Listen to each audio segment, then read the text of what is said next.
जय हिंद फ्रेंड, हिंदी और प्राइम में आप सभी का स्वागत है। फ्रेंड्स, यूजीसी नेट हिंदी साहित्य संबंधी सेकंड पेपर में आपके पाठ्यक्रम में जो यूनिट 10 है उसमें हिंदी गद्य टेक्स्ट लगे हुए हैं और उसी में आज हम करने वाले हैं जो टेक्स्ट है एक साहित्य की डायरी। फ्रेंड्स, एक साहित्य की डायरी जो है ये गजानन माधव मुक्ति बोध द्वारा रचित एक डायरी विधा में एक ऐसी रचना है जो हम देखें तो यहाँ पे एक साहित्य की डायरी केवल उस स्तंभ का नाम था जिसके तहत, एक चीज आप ध्यान दीजिएगा, जरूरी नहीं है डायरी में है तो डायरी विधा में हो। ऐसी भी आपको रचनाएं मिलेंगी जिसमें डायरी नाम तो दिया गया है लेकिन वो डायरी विधा से है नहीं। अब यहाँ पे एक साहित्य की डायरी केवल उस स्तंभ का नाम था जिसके तहत समय समय पर क्या करते थे, मुक्तिबोध जी को अनेक प्रश्नों पर विचार करने की छूट न केवल संपादक की तरफ से बल्कि उन्हें स्वयं अपनी तरफ से भी मिल जाती थी। एक कॉलम होता था, उस एक साहित्य की डायरी कॉलम में ये कभी कभी जो उनकी खुद की मन, कभी कभी ये होता है कि संपादक आप पे दबाव डाले कि कोई भी क्या रचना करनी है तो उसके अंदर जो है अपने विचार को प्रकट करना होता है, लेकिन यहाँ पे वो स्वच्छंद होते थे। वसुधा के पहले नागपुर के नया खून साप्ताहिक में वह एक साहित्य के डायरी स्तंभ के अंतर्गत कभी अर्ध साहित्यिक और कभी कभी गैर साहित्यिक विषयों पर छोटी छोटी टिप्पणियां लिखा करते थे जो एक अलग संकलन के रूप में प्रकाशन के लिए आता था। ना तो सामयिक टिप्पणियों को साहित्य मानते थे और ना साहित्य को सामयिक टिप्पणी। मुक्तिबोध की डायरी उस सत्य की खोज है जिस आलोक में कभी अपने अनुभव को सार्वभौमिक अर्थ दे देता है। तो एक साहित्य की डायरी जो इसका प्रकाशन वर्ष है ये आप ध्यान रखिए, प्रकाशन वर्ष इसका 1964 ईस्वी है। रचनाकार स्वयं गजानन माधव मुक्तिबोध है। इनका समय 1917 से लेकर 1964 है। प्रथम संस्करण जो इसका 1964 में आया तो इसका दूसरा संस्करण भी आया 2000 में। एक साहित्य की डायरी का पहला संस्करण 1964 में, दूसरा 2000 में। विधा की बात करें तो कथात्मक, निबंध संग्रह, फैंटेसी, मनोविश्लेषणात्मक तर्क आदि विविध शैली में ये रचित है रचना। एक साहित्य की डायरी में संकलित कुल कितने निबंध हैं तो एक साहित्य की डायरी में कुल 13 निबंध इसमें संकलित है। पहला जो है तीसरा क्षण करके है, तो ये एक साहित्य की डायरी में कुल कितने, तो 13 निबंध संकलित है इसमें। पहला है तीसरा क्षण जो है नवंबर 1958 में ये वसुधा में प्रकाशित, पात्र लेखक में केशव, तो ये 1958 में वसुधा में छपा था तीसरा क्षण। 1957 में जो छपा था वो था एक लंबी कविता का अंत, सितंबर 1957 में नवलेखन पत्रिका में प्रकाशित था और लेखक की पत्नी शरद जोशी, अक्षय कुमार, इन सभी को मिला के। इसके अलावा जो तीसरा था डबरे पर सूरज का बिंब, ये भी सितंबर में वसुधा में, या तो वसुधा में छप रहा था या नवलेखन में छपा था, तो वसुधा में तीसरा क्षण भी छपा था, डबरे पर सूरज का बिंब वो भी छपा था। बस अंतर ये था, तीसरा क्षण 1958 में छपा था और डबरे पर सूरज 1957 में। 1957 में ही हंसिए पर कुछ नोट्स, ये भी था वसुधा में ही। सड़क को लेकर एक बातचीत, ये भी 1957 में वसुधा में ही। एक मित्र की पत्नी का प्रश्न चिन्ह, ये भी 1957 में। नए की जन्म कुंडली 1957, ये भी वसुधा में ही छपा था। और नए की जन्म कुंडली एक करके था, एक यही जन्म कुंडली 2 करके था, ये भी वसुधा में छपा था। इनके अलावा बीरकर, तो बीरकर नवंबर 1957 में वसुधा में ही बीरकर। और 10वां विशिष्ट और अद्वितीय अक्टूबर 1958 में वसुधा में। पात्र उसके मुक्तिबोध डिप्टी डायरेक्टर, लड़का मुक्तिबोध की पत्नी। कुटुयान और काव्य सत्यकर के वसुधा में। पात्र मुक्तिबोध के मित्र इंदिरा कृष्ण मुरारी। इसके बाद 12वां कलाकार की व्यक्तिगत ईमानदारी, 13 कलाकार की व्यक्तिगत ईमानदारी पार्ट 2। कलाकार की व्यक्तिगत ईमानदारी को स्पष्ट करते हुए ये कहते हैं कि व्यक्तिगत ईमानदारी का अर्थ है जिस अनुपात, जिस मात्रा में जो भावनाएं विचार उठे हैं मन में उसको उसी मात्रा में प्रस्तुत करना। जो भावना विचार जिस स्वरूप को लेकर प्रस्तुत हुआ है उसको उसी स्वरूप में प्रस्तुत करना ही लेखक का धर्म होता है। एक साहित्य की डायरी के महत्वपूर्ण कोटेशन या कथन कहें तो एक मुक्तिबोध के द्वारा कहा गया है कि मनुष्य का व्यक्तित्व एक गहरा रहस्य है। मनुष्य का व्यक्तित्व एक गहरा रहस्य है। मुक्तिबोध कहते हैं कि मन एक रहस्यमय लोक है। केशव सौंदर्य प्रतीति का संबंध क्या होता है? सृजन प्रक्रिया से। मुक्तिबोध कहते हैं कि अनास्था आस्था की पुत्री है, एक लंबी कविता का अंत। आलोचक साहित्य का दरोगा है, डबरे पर सूरज का बिंब, ये मुक्तिबोध का कहना है। कुंठा शब्द फ्रायडवाद व मार्क्सवाद का संकर संतान है, ये भी कहना किसका है? मुक्तिबोध का। तो ये कुछ इंपॉर्टेंट इसमें थे जो हमें पता होना चाहिए। बाकी हम प्रमुख उद्धरण पे बात करें तो यहाँ पे बहुत ही ज़्यादा उद्धरण की संख्या आपको मिलेगी। एक साहित्य की डायरी जो कि मनुष्य का व्यक्तित्व का गहरा रहस्य ये कहते हैं, तो बहुत सारे इसमें आते हैं तथ्य, जैसे मनुष्य का व्यक्तित्व एक गहरा रहस्य है। इसका प्रथम भान मुझे केशव द्वारा मिला, इसलिए नहीं कि केशव मेरे सामने खुला मुक्त हृदय नहीं था। उसके जीवन में कोई ऐसी बात नहीं थी जो छिपाई जाने योग्य हो। इसके अलावा वह बालक सचमुच बहुत दयालु, धीर, गंभीर, भीषण कष्टों को सहज ही सह लेने वाला बहुत ही क्षमाशील था, किंतु साथ ही वह शिथिल, स्थिर और अचंचल, यंत्रवत और सहज नहीं था। उसमें सबसे बड़ा दोष यह था कि उसमें बालकोचित, बाल सुलभ गुण दोष नहीं थे। मुझे हमेशा लगा कि उसका विवेक वृद्धता का लक्षण है। हम दोनों के बीच एक ऐसा विश्वास हो गया था कि तथ्य का अनादर करना, छुपाना, उसे परहेज करके दिमाग की तलघर में डाल देना न केवल गलत है, वरन उससे कई मानसिक उलझनें भी उत्पन्न होती हैं। मुझे लगता है कि मन एक रहस्यमय लोक है। उसमें अंधेरा है, अंधेरे में सीढ़ियाँ हैं, सीढ़ियाँ गीली हैं, सबसे निचली सीढ़ी पानी में डूबी हुई है। वह अथाह काला जल है, उसे अथाह जल से स्वयं को ही डर लगता है। इस अथाह काले जल में कोई बैठा है, वह शायद मैं ही हूँ। अथाह और एकदम स्याह अंधेरे पानी की सतह पर चांदनी का एक चमकदार पट्टा फैला हुआ है, जिसमें मेरी ही आंखें चमक रही है, मानो दो नीचे मुंगिया पत्थर भीतर उद्दीप्त हो उठे हो।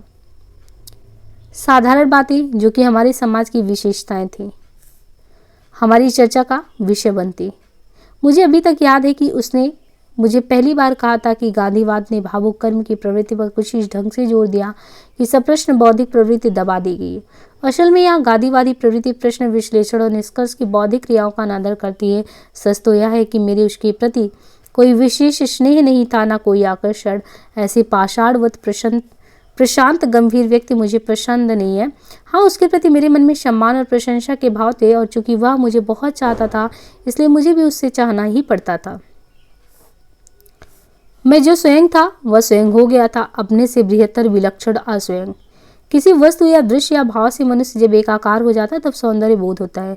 सब्जेक्ट और ऑब्जेक्ट, वस्तु और उसका दर्शन, इन दो पृथक तत्वों का भेद मिटकर जब सब्जेक्ट ऑब्जेक्ट से तादात्म्य प्राप्त कर लेता तब सौंदर्य भावना उद्भूत होती है।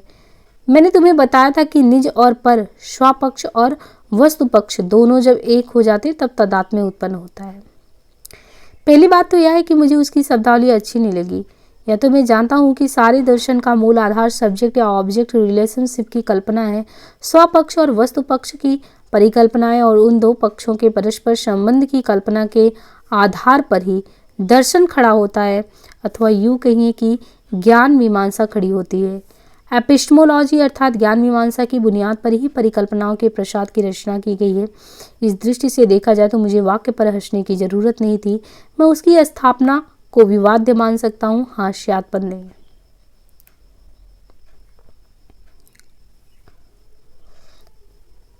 मैं चाहता हूँ कि साहित्य संबंधी धारणाएं वास्तविक साहित्य में विश्लेषण के आधार पर बनाई जाएं। जिस प्रकार विज्ञान में इंडक्शन से डिडक्शन पर आया जाता है, तथ्यों के संग्रह से उनके विश्लेषण द्वारा उनके सामान्यीकरण से अनुमान और निष्कर्ष चले जाते हैं, उसी प्रकार साहित्य में भी इंडक्शन से डिडक्शन पर क्यों ना आया जाए। इंडक्शन का क्षेत्र केवल हिंदी साहित्य तक ही सीमित क्यों रहे। उपन्यास क्या, या पढ़ाते समय में विश्व के प्रमुख उपन्यासों के उपरांत ही यह ठहराए कि उपन्यास किसे कहते हैं, उसका शिल्प क्या, तो उसके प्रधान अंग क्या होते हैं। इसी प्रकार साहित्य में सौंदर्य किसे कहते हैं। इस प्रकार के ऊहापोह का क्षेत्र केवल हिंदी की आत्मपरक कविता और हिंदी साहित्य तक सीमित न रखें।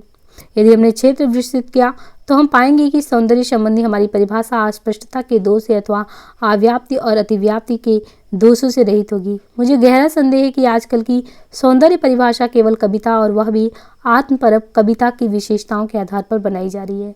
सौंदर्य संबंधी इन व्याख्याओं का प्रकट या अप्रत्यक्ष उद्देश्य आज की काव्य दृष्टि का डिफेंस है, किंतु ये व्याख्याएं कुछ इस प्रकार से, कुछ इस ठाट से और शान से बनाई जाती हैं मानो वो सार्वभौम सत्य की सार्वकालिक संस्पन्नाएं हों। इस पोज और पॉस्चर की जरूरत नहीं है। आप वैज्ञानिक दृष्टि है, अगर साहित्यिक सौंदर्य संबंधी मीमांसा करनी है तो आपको अपनी दृष्टि केवल आत्मपरक कविता, वो भी आजकल की कविता तक ही सीमित नहीं करनी चाहिए। और यदि ऐसी ही व्याख्या करनी है तो वह पोज और पॉस्चर त्याग देना चाहिए। मुझे इस पॉज से चिढ़ है। तुम में और मुझ में एक बड़ा भेद है।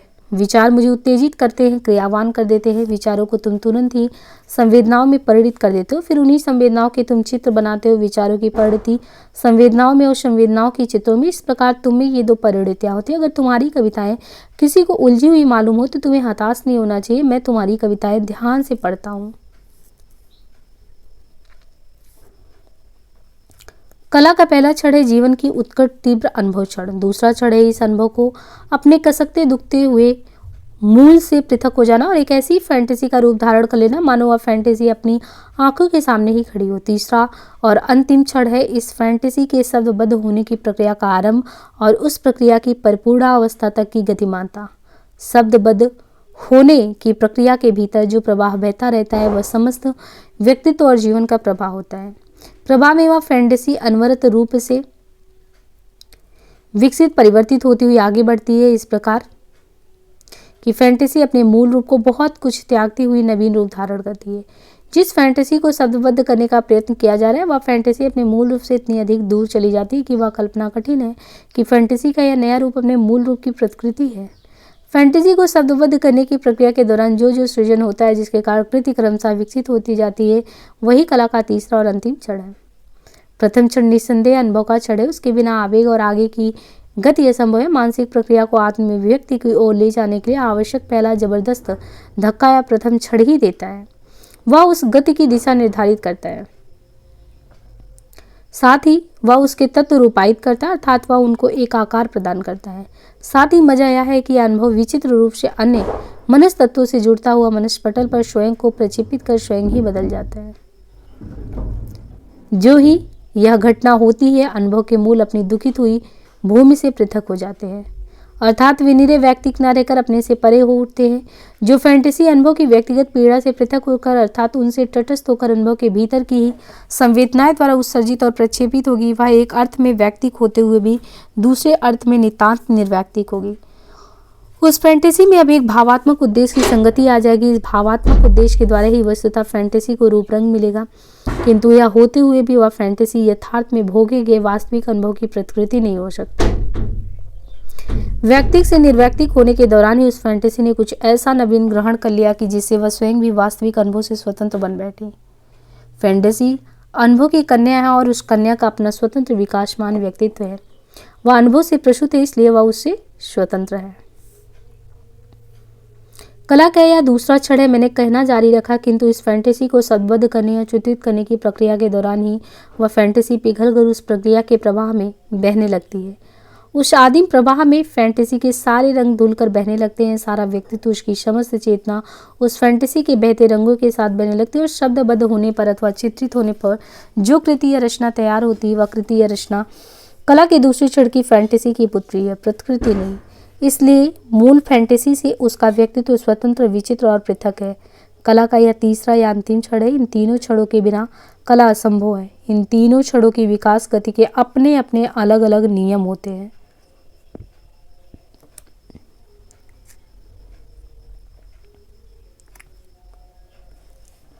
मैंने कहना जारी रखा, यदि तुम्हें इस प्रश्न का उत्तर पाना है कि सौंदर्य क्या है, तो सौंदर्य प्रतीति क्या है, सौंदर्य अनुभव क्या है और वह किस प्रकार वास्तविक अनुभव से अलग होता है, तो तुम्हें कला के इन तीन प्रधान क्षणों के मनोविज्ञान को ही अध्ययन करना होगा। असलियत यह है कि सौंदर्य तब उत्पन्न होता है जब सृजनशील कल्पना के सहारे संवेदित अनुभवों ही का विस्तार हो। कलाकार का वास्तविक अनुभव और अनुभव की संवेदनाओं द्वारा प्रेरित फैंटेसी, इन दोनों के बीच कल्पना का एक रोल होता है। वह भूमिका एक सृजनशील भूमिका है।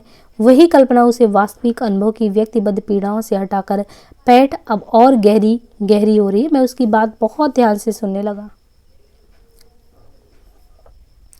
यह इसलिए होता है कि दृष्टि की स्थिति मुक्त व्यक्तिकता और संवेदना की स्थिति बद्ध व्यक्तिकता का समन्वय होकर वह समन्वय अपने से उच्चतर स्थिति में पहुंचा जाता है। होता यह है कि फैंटेसी को शब्दबद्ध करने की प्रक्रिया में बहुत से नए तत्व उसे आ मिलते हैं। ये तत्व उसे लगातार संशोधित करते रहते हैं। ध्यान रखो कि यह फैंटेसी अनुभव प्रस्तुत होते हुए भी अनुभव बिंबित होती है। इस फैंटेसी में वस्तुतः एक भावनात्मक उद्देश्य समाया रहता है, उसमें एक संवेदनात्मक दिशा रहती है। फैंटेसी के भीतर यह दिशा और उद्देश्य उस फैंटेसी का मर्म प्राण है। दिशा और उद्देश्य के मर्म प्राण को धारण कर फैंटेसी गतिहीन नहीं रह सकती। फैंटेसी गतिहीन स्थिर चित्र नहीं है। उद्देश्य और उद्देश्य की दिशा के कारण ही वह गतिमान और फैंटेसी डायनेमिक होती है। कला के प्रथम चढ़ के अंतिम सिरे पर उत्पन्न होते ही उसकी गतिमानता शुरू हो जाती है। फैंटेसी जो शुरू में एक आभास रूप होती है, वह तुरंत ही अनेक चित्रों की सुसंगत पाद बनने लगती है। एक एक मर्म के आसपास ये चित्र संगठित होकर प्रवाहमान होते हैं।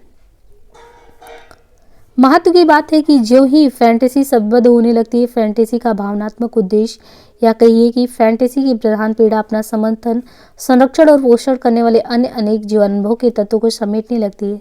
फैंटेसी के भीतर का वह मर्म जिसमें एक उद्देश्य है, एक पीड़ा है और एक दिशा है, अनेक जीवन अनुभव से समर्थित, संवर्धित और पुष्ट होकर प्रकट होना चाहता है। इन जीवन अनुभव के चित्र, भाव और स्वर फैंटेसी के मर्म में घुलने लगते हैं। फैंटेसी की गतिमानता की धारा में प्रवाहित होकर उस धारा को अधिक सार्थक और पुष्ट करते हैं। चूंकि फैंटेसी के मर्म को शब्दबद्ध करते समय अनेक अनुभव, चित्र, भाव और स्वर तैयार आते हैं, इसलिए फैंटेसी के उद्देश्य और दिशा के निर्वाह के लिए कलाकार को भाव संपादन करना पड़ता है, जिससे कि केवल मर्म के अनुकूल और उसको पुष्ट करने वाले स्वर, भाव तथा चित्र ही कविता में आ सके। और इस बीच यदि कोई अन्य अनुकूल मार्मिक अनुभव तैयार आए तो उसे भी फैंटेसी के मर्म के उद्देश्य दिशा में प्रतिपादित कर दिया जाए, अर्थात भाषा प्रवाहित कर दिया जाए। महत्व की बात यह है कि कला के तीसरे क्षण में फैंटेसी का मूल मर्म अनेक संबंधित जीवन अनुभवों से उत्पन्न भावों और स्वरों से युक्त होकर इतना अधिक बदल जाता है कि लेखक उस पूरी फैंटेसी को एक नई रोशनी में देखने लगता है। मेरा मतलब है, मूल फैंटेसी का मर्म जो सिकड़ा हुआ एक दर्द था, फैलकर एक पर्सपेक्टिव का रूप धारण करने लगता है। इस पर्सपेक्टिव से संबंधित मूल मर्म शब्दबद्ध होने की प्रक्रिया में बदल जाता है। वह पुराना मर्म ना होकर अब नया बन जाता है। उसमें नए मनस्तत्व आ जाते हैं। शब्दबद्ध होने की प्रक्रिया के दौरान में जब तक उसमें उस मर्म में ओज और बल कायम है, तब तक वह नए तत्व समेटता रहेगा, किंतु जब वह चुक जाएगा तब गति बंद हो जाएगी, उद्देश्य समाप्त हो जाएगा। कविता वहाँ पूरी हो जानी चाहिए। यदि वह पूरी नहीं हुई तो मर्म के साक्षात्कार में कहीं कुछ कमी रह गई, दिशा ज्ञान ठीक नहीं रहा है, उद्देश्य में कुछ कमजोरी आ गई, ऐसा मानना होगा। कला का तीसरा क्षण, कला का अत्यंत महत्वपूर्ण और पूर्ण क्षण, यहाँ से फैंटेसी साहित्यिक कलात्मक अभिव्यक्ति का रूप धारण करने लगती है। यहाँ से शब्द साधना शुरू होती है। शब्द के अपने ध्वनि अनुषंग होते हैं, जिनमें चित्र और ध्वनि शामिल है। कलाकार अपने हृदय के तत्व के रंग, रूप, आकार के अनुसार अभिव्यक्ति का रंग, रूप और आकार तैयार करना चाहता है, इसलिए उसे अपने हृदय की भाव ध्वनियों की शब्द की अर्थ ध्वनियों से अनवरत तुलना करनी पड़ती है। इसके दो परिणाम होते हैं, भाव ध्वनियों को उपलब्ध शब्द ध्वनियों के कटघरे में फंसाने का प्रयत्न, जिसके फलस्वरूप काफी कुछ मनस्तत्व अपना मौलिक और मूल तेज त्याग कर एक नए संदर्भ से संबंधित आकार में प्रकट होते हैं। कई कभी तो भाषा की चमक और सफाई के लिए अपने भाव तत्वों का बलिदान भी कर देते हैं। इस प्रकार हम देखते हैं कि शब्दबद्ध होने की प्रक्रिया में फैंटेसी की ही काट छाट होने लगती है, किंतु इसके विपरीत दूसरी महत्वपूर्ण बात यह है कि अभिव्यक्ति साधना के दौरान स्वयं अभिव्यक्ति फैंटेसी को संपन्न और परिपूर्ण करने लगती है। फैंटेसी अपने को प्रकट करने के लिए समानार्थवाचक शब्दों को लाती है। भाषा एक जीवित परंपरा है, शब्दों में एक स्पंदन है। शब्दों में जो अर्थ स्पंदन है वह फैंटेसी द्वारा उद्बुद्ध होकर नई भावधाराएं बहा देता है। ये भावधाराएं फैंटेसी की समीपवर्ती भावधाराएं हैं।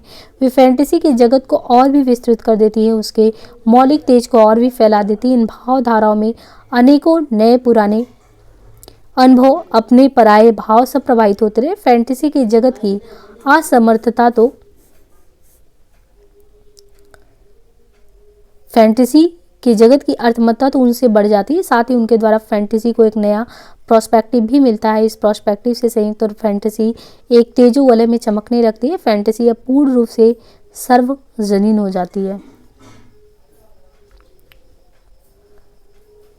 इस प्रकार कला के तीसरे क्षण में मूल द्वंद्व है भाषा तथा भाव के बीच का। इन दोनों की परस्पर प्रक्रिया और संघर्ष बहुत उलझे हुए होते हैं और वे दोनों को बदलते रहते हैं। इन दोनों में संशोधन होता जाता है। वह द्वंद्व अत्यंत महत्वपूर्ण और सृजनशील है। भाषा एक परंपरा के रूप में फैंटेसी के मूल रंग को विस्तृत कर देती है, किंतु साथ ही उस फैंटेसी में संशोधन भी उपस्थित करती जाती है। साथ ही फैंटेसी अपने मूल रंगों के निर्वाह के लिए, अपने मूल रंगों की अभिव्यक्ति के लिए भाषा पर दबाव लाती है, उसके शब्दों और मुहावरों में नई अर्थमत्ता। इसलिए कलाकार को यह महसूस होता रहता है कि जो उसे कहना था वह पूर्ण रूप से नहीं कह सका और ऐसा बहुत कुछ कह गया जो शुरू में उसे मालूम ही नहीं था। यथार्थ के तत्व परस्पर गुंफित होते हैं, साथ ही पूरा यथार्थ गतिशील होता है। अभिव्यक्ति का विषय बनकर जो यथार्थ प्रस्तुत होता है वह भी ऐसा ही गतिशील है और उसके तत्व भी परस्पर गुंफित है। यही कारण है कि मैं छोटी कविताएं लिख नहीं पाता और जो छोटी होती है वह वस्तुतः छोटी होकर ना अधूरी होती है।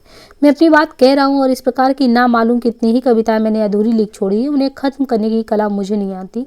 यही मेरी ट्रेजेडी है। मेरा अपना विचार है कि जिस भ्रष्टाचार, अवसरवादिता और अनाचार से आज हमारा समाज व्यथित है, उसका सूत्रपात बुजुर्गों ने ही किया है।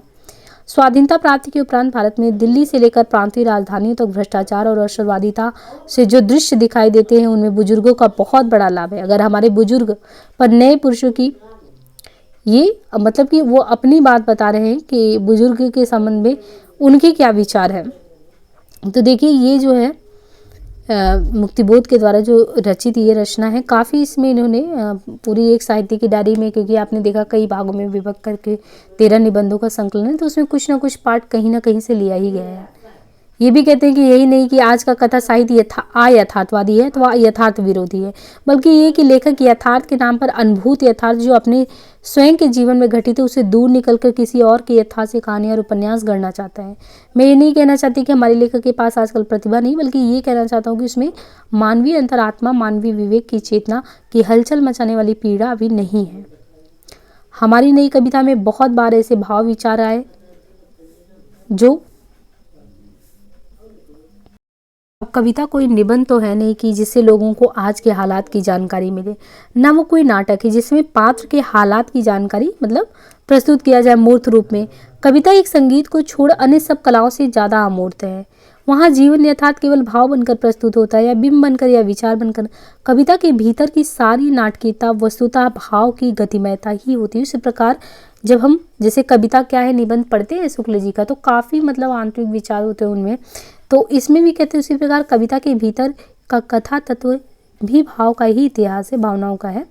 एक व्यक्ति है, उसे लगता ये है कि वह एक ऐसे अहाते में चला आया है जहाँ पहुँचना प्रतिबंधित, यानी मना किया गया कि उस अहाते में नहीं जाना है।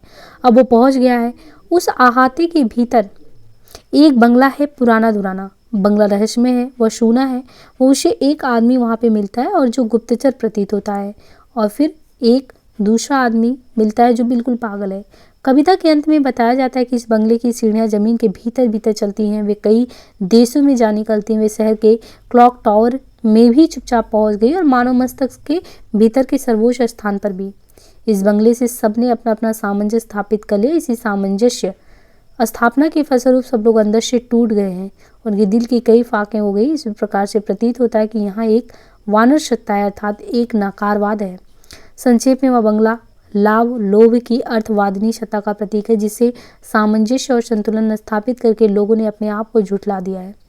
बंगले के भीतर आत्मा की हत्या हो चुकी है और उस हत्याकांड से सब लोग परिचित होते हुए भी चुप है, क्योंकि वे उस बंगले की सत्ता से सामंजस्य स्थापित कर चुके हैं। तो कहीं ना कहीं ये देखिए सामाजिक विडंबना है, ये खो में जाना और उस तरीके से तहकीकात और सबने मतलब कि जो भी सत्ता है उससे अपना सामंजस्य स्थापित करना, इसका मतलब कि कोई विरोध में नहीं आ रहा है।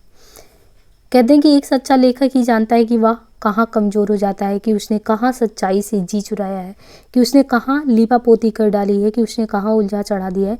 उसे वस्तुतः कहना क्या था और क्या कह गया, उसकी अभिव्यक्ति कहाँ ठीक नहीं है, वह उसे बखूबी जानता है, क्योंकि वह लेखक सचेत है। और सच्चा लेखक अपने खुद का दुश्मन होता है। वह अपनी आत्म शांति को भंग करके ही लेखक बना रह सकता है। इसलिए लेखक अपनी कसौटी पर दूसरों की प्रशंसा को भी कसता है और आलोचना को भी। वह अपने खुद का सबसे बड़ा आलोचक होता है। मुक्तिबोध कहते हैं कि आजकल सच्चाई का सबसे बड़ा दुश्मन असत्य नहीं, स्वयं सच्चाई ही है, क्योंकि वह ऐठती नहीं, सज्जनता को साथ लेकर चलती है। आजकल के ज़माने में वह है आउट ऑफ डेट जी, इसलिए सत्य जरा यूज बने। वीर बने तभी वह धधक सकता है, चल सकता है, बिक सकता है। मैं आलोचनात्मक भावना को प्रधान मान किसी तटस्थ बौद्धिक टीले पर खड़े होकर दुनिया को देखूं या स्नेह के भीतर पाए जाने वाले सहज विश्वास को किसी विशाल श्रद्धा का रूप देकर जीवन की परम उपलब्धि को प्राप्त करूं। किंतु यह बात बहुत ही महत्वपूर्ण है कि आलोचना हमेशा तटस्थ और निष्पक्ष नहीं हुआ करती। वह बहुधा दृष्टि की बजाय मात्र एक भावावेश होती है और दिल का किमियागिर उसे भावावेश पर बनावटी आंखें जड़ देता है। उसकी किमियागिरी इतनी भयानक होती है कि वह हमारी सूरत बंदर जैसी बना देती है, जबकि हम खुद अपनी इस समझ की गिरफ्त में रहते हैं कि हमारा चेहरा बहुत खूबसूरत है। मतलब यह कि मेरा ख्याल है कि अंधी श्रद्धा से अंधी आलोचना एक भयंकर चीज़ है। इस बात को सुनकर हम दोनों को हंसी आ गई। बात बिल्कुल माकूल है। आलोचना का कार्य विस्तृत सिद्धांत के प्रकाश के अलावा एक सूक्ष्म कौशल भी है। मैंने उससे कहा, इसलिए कहता हूँ कि हम आलोचना करते वक्त गलतियों के लिए कम से कम 25 से 30% हाशिया छोड़ दें। अगर हम हैं कि बदले हो सकता है, संभव है, कदाचित है, यह भी हो सकता है, इस तौर से बात करें और मानवीय ज्ञान और अपने स्वयं ज्ञान की साक्षात सीमाएं प्रत्यक्ष ध्यान में रख उतना मार्जिन अपने को और दूसरों को प्रदान करें तो बहुत तेरे हृदय दाह समाप्त हो जाए और हार्दिक तथा वैचारिक आदान प्रदान अधिक सुगम या सरल हो जाए। क्या मैं ये बात गलत कह रहा हूँ? लेखक कहता है कि मेरा स्वभाव या सिद्धांत या प्रवृत्ति कुछ ऐसी है कि जो व्यक्ति साहित्यिक दुनिया से जितना दूर रहेगा उसमें अच्छा साहित्यिक बनने की संभावना उतनी ज़्यादा बढ़ जाएगी। साहित्य के लिए साहित्य से निर्वासन जरूरी है। नई कविता में दो तबके के काम हो रहे हैं। एक वे जो खाते पीते वर्ग के सुशिक्षित लोग हैं, उन्हें खूब अच्छी फुर्सत है, उसका वो सदुपयोग भी करते हैं, उन्हें महत्वपूर्ण पुस्तकें सुलभ है, वे कला कुशल भी है, उनके अलावा उनमें से बहुतेरे में वैज्ञानिक दृष्टि भी है। दूसरा, काव्य सत्य भावना प्रसूत है, परंतु उस काव्य सत्य का नैतिक उत्तरदायित्व है। हम उसे केवल काव्य सत्य कहकर नहीं टाल सकते। वह सत्य हमारे व्यक्तित्व से कुछ मांग भी करता है। लेकिन मेरे अपने अनुभव को ही मैं सत्य की कसौटी नहीं मान सकता, क्योंकि मेरे किसी भी अनुभव का एक हिस्सा मेरे अपने प्रकृति स्वभाव से उत्पन्न हुआ है। हाँ, यदि यह अनुभव सार्वजनिक हो, आम हो, तो उसमें सत्यता की मात्रा बढ़ जाती है। फिर भी अनुभव को अंतिम कसौटी नहीं कहा जा सकता, क्योंकि वह देश काल निर्मित है। सॉक्रेटिस को बहुत बुरा आदमी कहकर ही फांसी दी गई थी और अनेक शहीद अपने जमाने में बहुत बुरे बनकर ही मरे थे। व्यक्तित्व के नामालूम कितने ही पहलू हैं जो मुझसे छिपे हुए हैं, जैसे पंखुड़ी के भीतर पंखुड़ी अथवा प्याज की परतों के अंदर परतें। फिर व्यक्तित्व का जो रूप आज हमें दिखाई देता है कहाँ तक अस्थायी में नहीं कह सकते।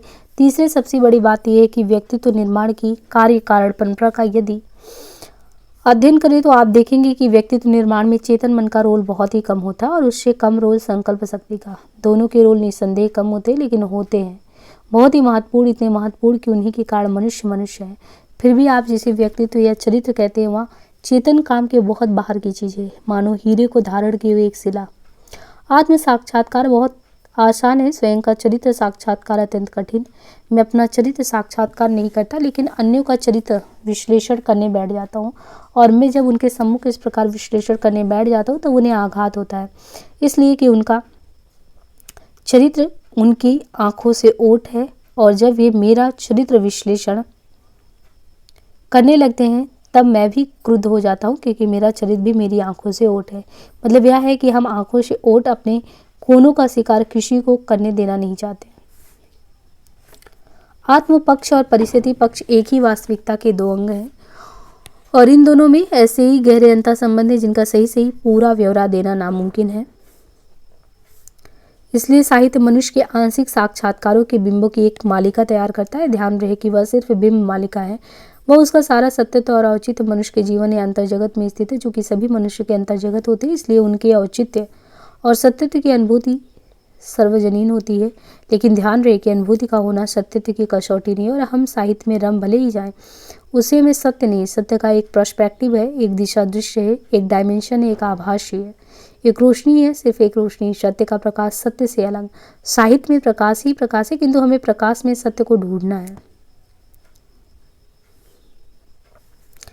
कह देंगे इसलिए मेरा सुझाव कि व्यक्तित्व का विश्लेषण दो प्रकार से हो, एक तो केवल विबुद्ध आत्महित के भाव से, दूसरा सूक्ष्म मनोवैज्ञानिक स्वार्थों को हटा के। यदि हम अपने जीवन को एक उपन्यास समझ लें और हमारे जीवन में आने वाले लोगों को केवल पात्र, तो ज़्यादा युक्त होगा और हमारा जीवन भी अधिक रसमय हो जाएगा। लेकिन मुझे अज्ञात से डर लगता है, ना मालूम कौन सा अज्ञात अब मेरा इंतजार कर रहा है। और मैं ये मानने के लिए प्रवृत्त हूँ कि हर तरह के अज्ञात के प्रति आकर्षित होना बुद्धिमत्ता नहीं। मैं इस दुनिया में पड़ा रहता हूँ कि मुझे इल्हाम होता है। इल्हाम के बगैर हम लोगों का चल नहीं सकता। वह यह है कि अपने ज्ञान की सीमाएं और उसकी विशेषताएं समझो और इसलिए अन्यों को संदेह का फायदा दो, किंतु साथ ही इन व्यवस्थाओं से पराजित होने की आवश्यकता नहीं। ज्ञात से अज्ञात की ओर जाने का कार्यक्रम बना डालो, डरो नहीं। ज्ञात से अज्ञात की ओर जाने से ही ज्ञान की व्यवस्थाएं टूटती रहेंगी, उसकी सरहदें टूटती रहेंगी। लेकिन जिस दिन से आप केवल ज्ञात से ज्ञात की ओर जाएंगे, उस दिन आप केवल अपने ही कील पर अपने ही आसपास घूमते रहेंगे। यह अच्छा नहीं है। इसलिए आपको अज्ञात से डरने की जरूरत नहीं। एक बार अज्ञात के हिस्से को ज्ञात बना लेने पर पहले का ज्ञात भी कुछ नया रूप धारण करेगा। सौंदर्य में रहस्य ना हो तो वह एक खूबसूरत चौखटा है। दूसरे शब्दों में मैं सामान्य उसको समझता हूँ जिसमें अपने भीतर के असामान्य के उग्र आदेश का पालन करने का मनोबल नहीं होता है। मैं अपने को ऐसा ही आदमी समझता हूँ। मैं मात्र सामान्य हूँ, मैं नामी गिरामी हूँ, यह बात अलग है। मैंने उससे पूछा, पिछले 20 वर्षों की सबसे महान घटना कौन सी है? 1 मिनट तक उसने मेरी तरफ देखा, फिर छूटते ही कहा, संयुक्त परिवार का हास्य हो गया। 1 मिनट के लिए वह चुप रहा, फिर उसने जवाब दिया, राजनीति के पास समाज सुधार का कोई कार्यक्रम ना होना, साहित्य के पास सामाजिक सुधार का कोई कार्यक्रम ना होना। सबने सोचा कि हम जनरल बातें करके सिर्फ और एकमात्र राजनीति या साहित्यिक आंदोलन के जरिए वस्तु स्थिति में परिवर्तन कर सकेंगे। फलतः सामाजिक सुधार का कार्य केवल अप्रत्यक्ष प्रभाव को सौंप दिया गया। देखते नहीं हो, आज़ादी के बाद जातिवाद का उदय क्यों हुआ? खास राजनीतिक संस्थाओं के भीतर, कांग्रेस जैसे राष्ट्रीय संगठन के भीतर सामाजिक सुधार का कार्य केवल अप्रत्यक्ष प्रभाव को सौंप देने के कारण ही साहित्य में भी गड़बड़ है। समाज में बाहर पूंजी या धन की सत्ता से विद्रोह की बात की गई, लेकिन घर में नहीं। वह शिष्टता और शील के बाहर की बात थी। मतलब यह कि अन्यायपूर्ण व्यवस्था को चुनौती घर में नहीं, घर के बाहर दी गई। घर का संघर्ष कठिन था, उसमें भावनाओं की टकराहट उन्नीस होती थी जो अपने प्राण के अंश थे। इसलिए न केवल उस संघर्ष को टाल दिया गया, वरन एक अजीब ढंग का समझौता किया गया। यह हुआ, मैं कहता हूँ, यह हुआ मनुष्य जो पुराना है अब वह लौट कर आ नहीं सकता, लेकिन नए ने पुराने का स्थान नहीं लिया। धर्म भावना गई, लेकिन वैज्ञानिक बुद्धि नहीं आई। धर्म ने हमारे जीवन के प्रत्येक पक्ष को अनुशासित किया था। वैज्ञानिक मानवीय दृष्टि ने धर्म का स्थान नहीं लिया, लेकिन इसलिए केवल हम अपनी अंतः प्रवृत्ति के यंत्र से चालित होते। उस व्यापक उच्चतर सर्वोत्मुखी मानवीय अनुशासन की हार्दिक सिद्धि के बिना हम नया नया चिल्लाते उठे, लेकिन वह नया क्या है हम नहीं जा सके। क्यों? नया जीवन, नए मानव मूल्य, नया इंसान परिभाषाहीन और निराकार हो गए। वे दृढ़ और व्यापक मानसिक सत्ता के अनुशासन का रूप धारण न कर पाए। मित्र ने कहा कि सवाल पुरानी परंपरा को समाप्त करके नए मूल्यों की नई परंपरा स्थापित करने का है। पहले हम परंपरा के दास थे, आज हमारी हालात उससे भी खराब है, क्योंकि नई परंपरा के अभाव में इन अंतः प्रवृत्तियों के दास हो गए। इन अंतः प्रवृत्तियों का चाहे जितना आदर्शीकरण किया जाए, वे मात्र व्यक्तिगत हैं, और इस समय तो नए मूल्य केवल बौद्धिक स्तर पर। वे जीवन का अनुशासन क्या कर सकेंगे? यदि समाज की संस्कृति मुख्यतः बौद्धिक संस्कृति होती, वैज्ञानिक दृष्टि समाज की प्रधान दृष्टि होती, तो शायद यह संभव भी था। किंतु ये नए मूल्य कुछ ही लोगों के प्रवाह की नलियां बनाए। उन्हें कोई सामाजिक मान्यता प्राप्त नहीं है, ना ही उस मान्यता के लिए व्यापक संघर्ष का आयोजन। मध्ययुगीन परंपरा गलत भले ही हो, भले ही हम उसे सामंती कहकर टालते, किंतु उसका सांचा ऐसा था कि व्यक्ति में मानसिक शक्ति का अपव्यय होने की गुंजाइश नहीं थी। परिवार में मूल्यों की स्थापना की बात आई कि बड़े विचारक कन्नी काट गए, मानो घर समाज से बाहर है। आज भी हमारे परिवार अमानवीय कट्टरपंथी विचारधारा के गढ़ है या बुर्जुआ किस्म के सत्तावाद के दुर्ग, ये नहीं भूलिए। परिवार में न केवल सामंती अवशेष है, वरन यहाँ बराबर 3 श्रेणियां दिखाई देती हैं।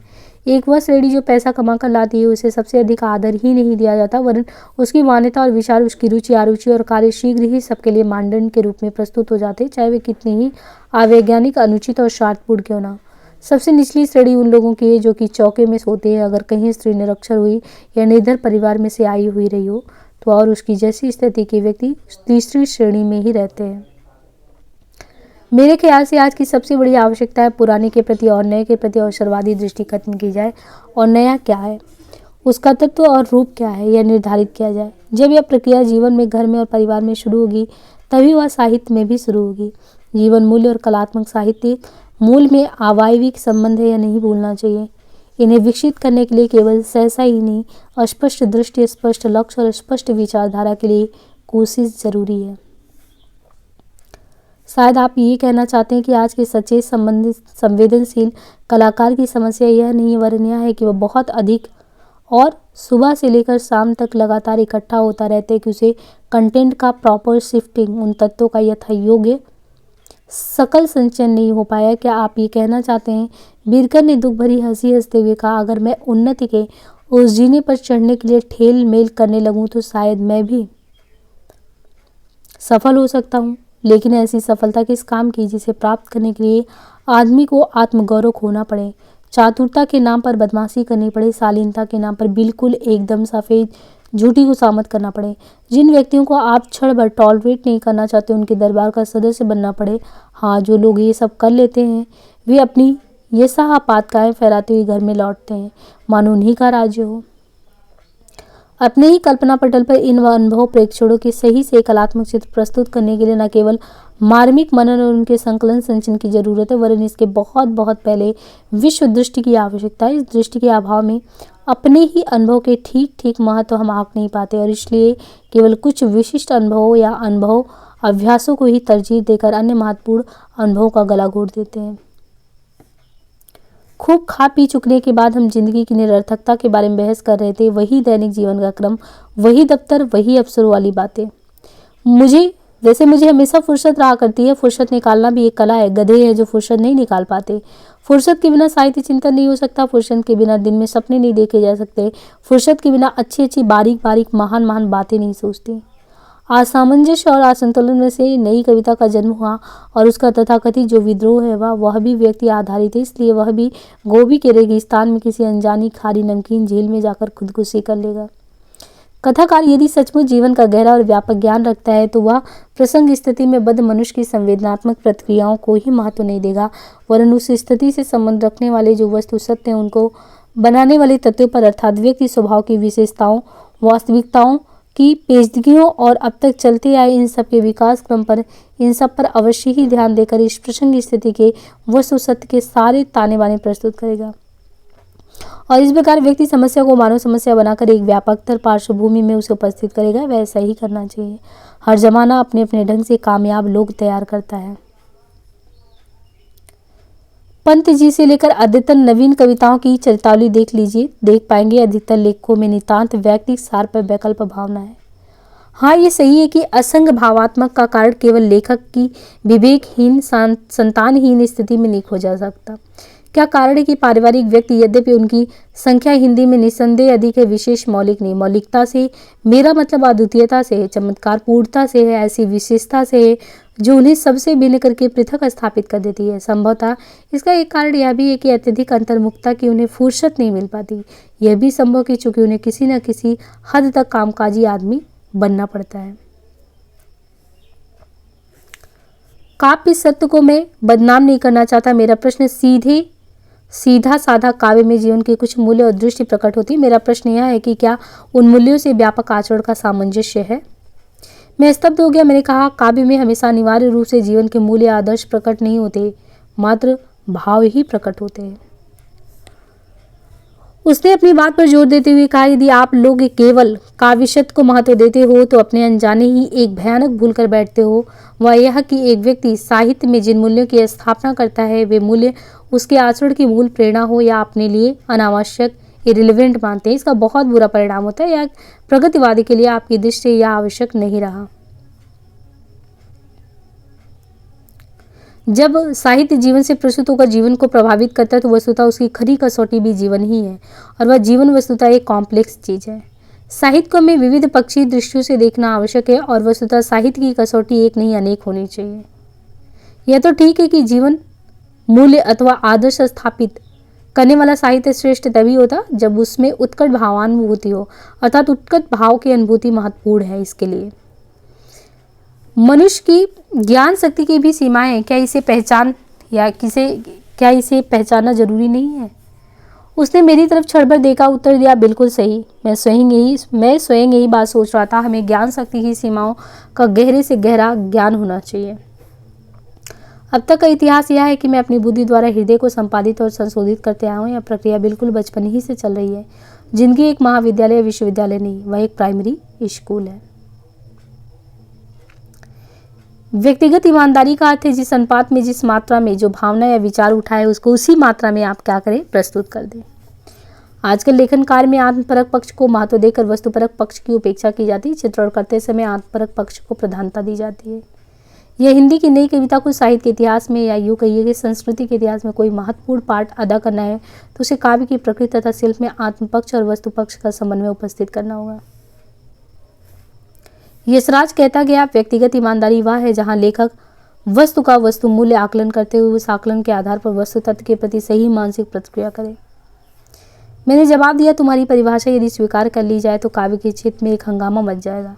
काव्य का सत्य शासकीय या वैज्ञानिक सत्य नहीं है। यदि वस्तुतः वैसा होता तो अब तक दुनिया में जितना भी काव्य साहित्य उत्पन्न हुआ होता वह तुम्हारी परिभाषा का अनुगमन कर रहा होता।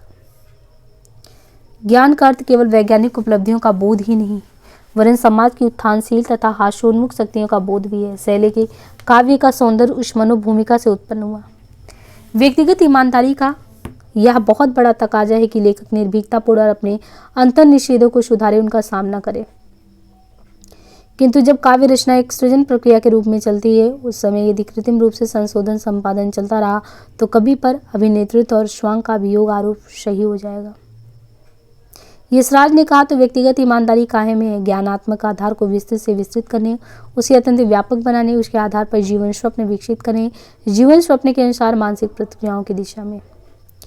जीवन जगत का जो बोध है उसका व्यापक होना, पुष्ट होना, विश्व में ज्ञान का जो आज विकास स्तर प्राप्त है उसको आत्मसात करना और उससे आगे बढ़ना जरूरी है। भावना उसी क्षेत्र में सक्रिय होती है जो क्षेत्र वस्तुतः ज्ञान शक्ति द्वारा गृहीत हो। बोध यानी ज्ञान के क्षेत्र के भीतर ही भावना की पहुंच है, उसके बाहर नहीं। इसलिए ये जरूरी है कि हमारे जीवन का ज्ञानात्मक आधार व्यापक और विकसित हो। ज्ञान भी एक तरह का अनुभव ही है। क्या लेखक के लिए परम आवश्यक नहीं है कि वह विश्व जानता के अभ्युत्थान को देखे और समाज का उत्पीड़न करने वाली शक्तियों से सचेत हो और उसके प्रति विद्रोह करने वाली ताकतों से सक्रिय सहानुभूति रखें? तो यहाँ पे एक साहित्य की डायरी में देखिए, वैसे 13 निबंध है तो निबंधों के संकलन से ये जो भी कोटेशन है बहुत ही इंपॉर्टेंट है और बहुत सारे कोटेशन हो गए। तो इसे हम यहीं पे समाप्त करते हैं। मिलते हैं किसी अन्य रचना के साथ। उम्मीद है कि ये सेशन आपके लिए बहुत ही लाभप्रद सिद्ध हो रहा होगा। और फ्रेंड्स, लाइक से सब्सक्राइब करना ना भूलें। चैनल पे अपना विश्वास बनाए रखें और डिस्क्रिप्शन में लिंक प्रोवाइड किया गया है टेलीग्राम का, वहाँ से जुड़े और बराबर अपडेट के लिए धन्यवाद।